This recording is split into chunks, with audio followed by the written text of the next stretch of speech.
فاکتورها پرکاربردترین بخش یک سیستم خرید و فروش هستند. در این برنامه 12 نوع فاکتور با فرم یکسان و ویژگی‌های مشترک وجود دارد که در منوی خرید و فروش قابل دسترسی هستند. هر فاکتور دارای حداقل یک کالا یا خدمات با سنجش مقدار، سنجش واحد و فی مشخص است که برای درج کالا ابتدا کد و سپس انبار، مقدار، واحد و فی باید مشخص شود.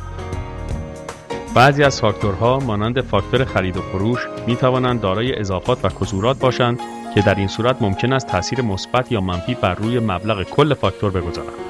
برای سهولت در درج کالا امکان استفاده از بارکدخوان و منوی درج کالا وجود دارد.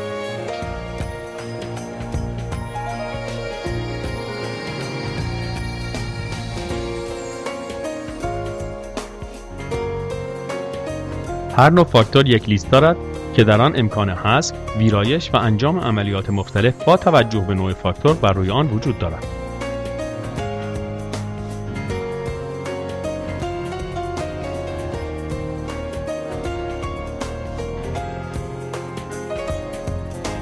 در بخش فوقانی فاکتورها تنظیماتی وجود دارد که این تنظیمات در منوی برنامه نیز قابل اعمال هستند. برای هر فاکتور می توان تغییراتی را در شکل ظاهری و تنظیماتی را برای چاپ آن اعمال کرد. بعضی از فاکتورها دارای تنظیمات بیشتر و بعضی دیگر بدون تنظیمات چاپ هستند که با انتخاب هر فاکتور و ویرایش آن فرم تنظیمات باز می شود.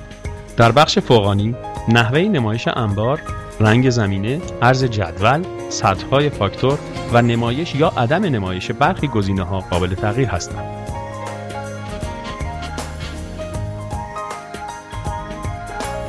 در قسمت بعد ستون‌های اضافات و کسورات فاکتورها را فعال می‌کنیم. این ستون‌ها هنگامی به کار می‌روند که شما بخواهید مبالغی را به صورت مبلغی یا درصدی از یک فاکتور کم یا به آن اضافه کنید.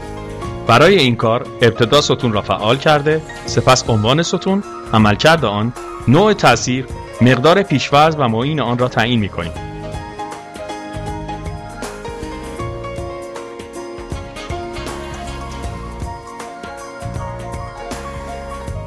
اکنون تنظیمات فاکتور انتقال را مشاهده می‌کنیم.